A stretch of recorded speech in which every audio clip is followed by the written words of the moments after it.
Hi everyone, welcome back to another tutorial from Crazy Gamer.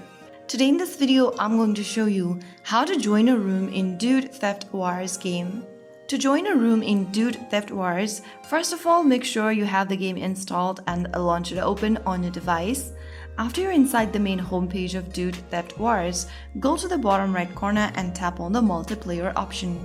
Wait for a few seconds until you are connected to the server, and once you see this multiplayer screen, go ahead and click on Private Match at the bottom right corner. To join into a room, find and enter the code sent to you by your friends.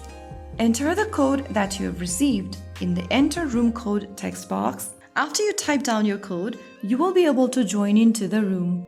If the joining via code isn't working, check your network connection and ensure the firewalls or permissions are allowing multiplayer traffic. So that's how you will be able to join into a room in Dude Theft Wars. All you have to do is to get the code correct and you'll be good to go. If you found the video helpful, don't forget to like, share and subscribe to our channel. I will be back again in the next episode.